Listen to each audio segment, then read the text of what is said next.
Hello and welcome back. I am Dr. Marilyn Ward with No Excuses, and we are on our last series, our last part of our bite-sized wellness series. So today we are talking about practical tips for balanced eating. So we talked about understanding wellness, the healing foods, harmful foods, and then today we're going to kind of wrap it up all together. So thank you for sticking around for this series. So practical tips for balanced eating. So, I'm real and I'm transparent with you, and I always say that I live a very balanced life because I eat foods that are harmful to me and I eat foods that are healthy to me, but there's got to be some kind of balance. And so today I want to kind of dive into that. So, things that will help you keep a balanced meal or a balanced life when it comes to your nutrition is planning your meals ahead of time.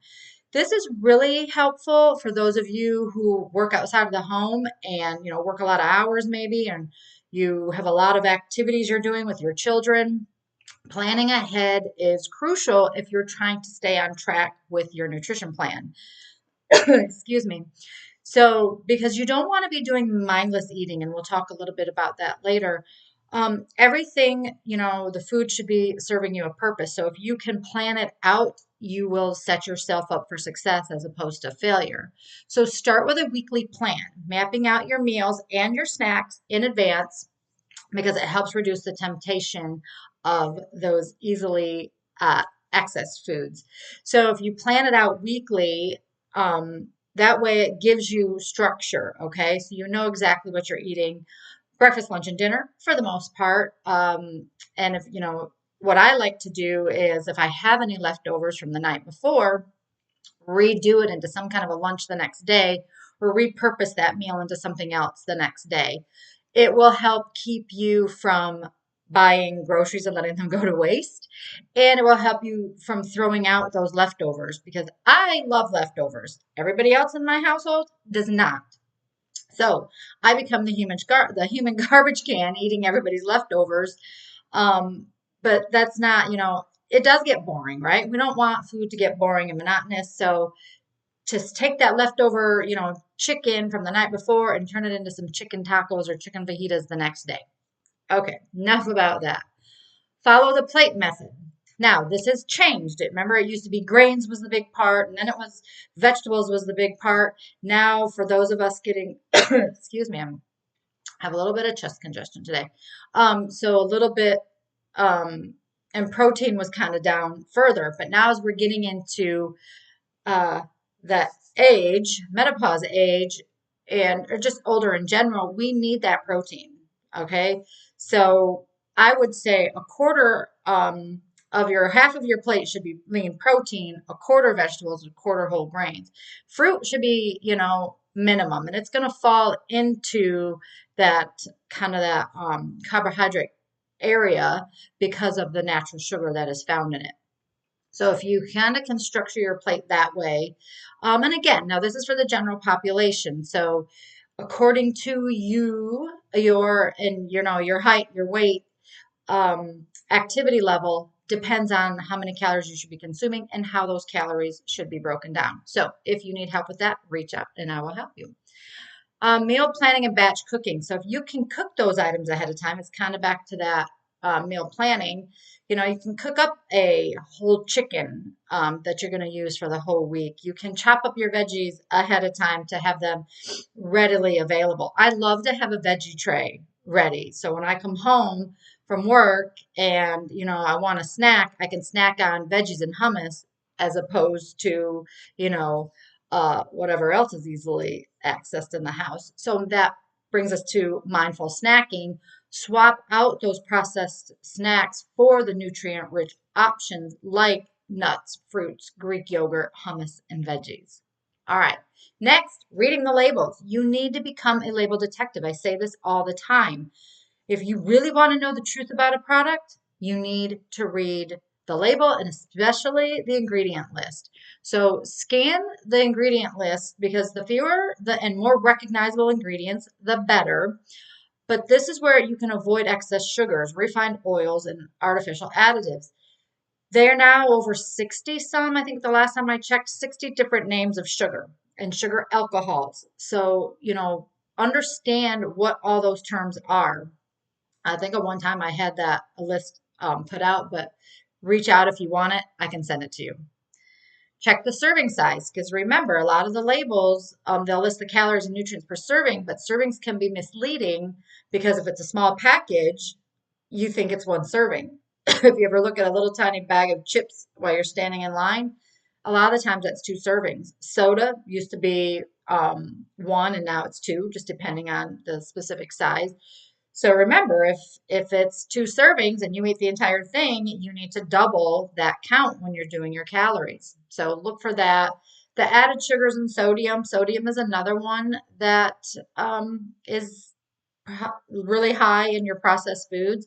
That not that it gets has a bunch of names like sugar does, but sodium is another thing that sneaks up on you. And if you have hypertension or have high blood pressure, that's something that you need to be concerned with.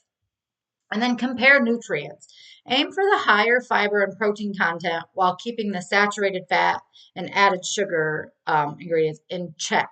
So this, like when you're looking at a protein bar, and I just pick on protein bars specifically, because a product, they make a really great advertising and making you think that it's high protein or that, like if it says protein bar, your protein should outweigh the sugar, right? Or the carbohydrates, but specifically the sugar. It's really hard to market yourself as a protein bar with 10 grams of protein, but 20 grams of sugar. All right. The math, it doesn't add up. It should be labeled as a candy bar. Okay. So think about that when you are buying your protein items, that your protein should be higher than those carbohydrates, specifically the sugar, because sugar and fiber are your subcategories of carbohydrates. All right. So moderation and balance. Okay, getting into the end here. Um, you want to make sure that there is a balance. Okay. Nobody wants to stick to an extremely regimented routine. It's not fun, right? And it's so easy to fall off. That's why so many people do fall off of these fad diets because you are so restricted in the beginning. And it might seem great. Oh, I lost a few pounds. But then you're like, you become ravenous. You become like where you want to eat everything because you didn't eat the one thing you really wanted when you probably just should have and you wouldn't eat as much. So you got to have balance. If you're going to have the good food, the fun foods, have it in moderation. And you want to avoid that extreme restriction because they will backfire. So instead, focus on the balance of the nutrient dense foods, making up most of your diet with a little bit of space for enjoyment. It's kind of following the 80-20 approach, where it's 80% of the time you prioritize with whole foods, but 20% of the time you get to enjoy the treats without guilt. Okay, so 80-20. I prefer saying it that way as opposed to my cheat day, right? Because when you say a cheat day, that is a negative connotation, right? It's a negative word. And I'm sorry, I'm not cheating. I'm not cheating on anything. I just choose that this is what I'm going to have today, but I've balanced it out with something else. Okay? And then a cheat meal turns into a cheat day and it turns into a cheat week, a month, a year. So use a more positive approach by saying, I choose to eat this today with, the limitation or with that 80-20 approach. It's much better.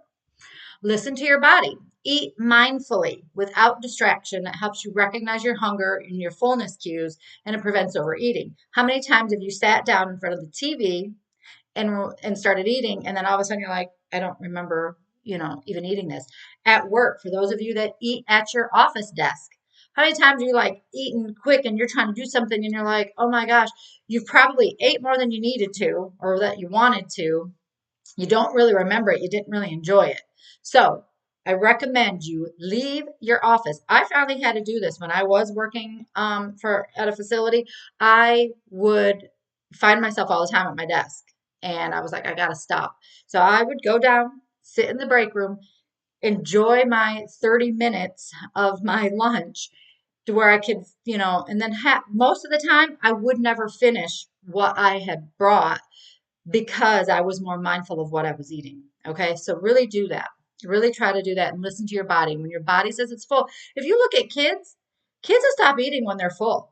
But we as adults, especially those of us that maybe grew up a little poor, we want to clean our plate. We've been taught, clean your plate, clean your plate, clean your plate. And we eat beyond our hunger and we overeat. So we do, and we also want to shift your mindset of instead of labeling foods as good or bad, think about how they support your energy, your health, and enjoyment. I always say you have to eat with a purpose. What is this food doing for me? You got the apple and the donut. So the donut, they both have about the same amount of sugar. Okay. So, but what are they doing for you? Well, the donut, nothing but empty calories. But the apple is going to have, vitamins and minerals and fiber. So it has nutrients, nutrient dense food. So think about that. When you eat, think about ask yourself, what is this going to do for my body? All right, incorporating variety. So definitely want to, I always say, get the colors of the rainbow in your diet because they bring you different vitamins and minerals. So try not to just stick with one food. It's boring, right? Like one fruit or one vegetable. What I have been doing recently is I grab a different new superfood. I've got a book that's 150 healthiest foods, and I pick a food from there. I was like, all right, I'm going to incorporate because I don't like to waste. So I'm still on the papaya kick. I love papaya, but that's just the one that keeps coming back when I do a discussion. So I'll eat that for the week because I can't eat a whole papaya by myself. If I bought a bunch of other fruits. So I do share this with my dogs, but you just can't if I bought a whole bunch of fruits and made a fruit bowl, well, there's no way I could eat that all on the weekend. I don't like it to go bad. So if I'm trying to eat it within 3 to 5 days, I just buy the one fruit and that's the fruit that I have for the week. Same thing with a vegetable. Maybe I'm on a zucchini kick or maybe kale, but just try not to, remember, you're trying to eat different things, but you're also trying to maybe maintain your budget and waste.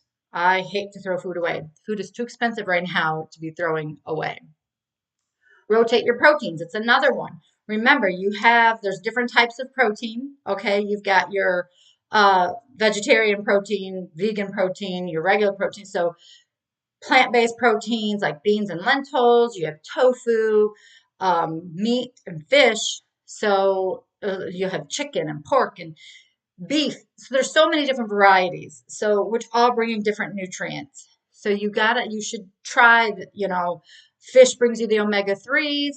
All meat is going to bring you B12. So just think about like again, variety. Your body wants variety. It doesn't want the same thing over and over and over. Okay. And experiment with whole grains. That's everything here really is, you get stuck on one thing. Like I grew up in Michigan, we grew up on potatoes, white potatoes. I did not start eating rice as a side dish until I joined the military and had a lot of Asian friends. And it was like, oh, this is neat. All right. But now, so you have your brown rice, you can try quinoa, high in fiber, high in protein. You have farro, bulgur, barley, a lot of different diverse nutrients that all have most of those all are high in fiber. So definitely try swapping out just that basic white pasta and basic white rice, all right, for something different. Seasonal and global flavors. Why is my computer? I'm so sorry. I keep hitting my wrong button. So try rotating out. Like I live in Florida, so it's like hot almost all of the time. So we don't really get the seasonal change like maybe you northerners do. But definitely if you can rotate out, like I don't get pomegranate down here. I don't really see it at the store until wintertime.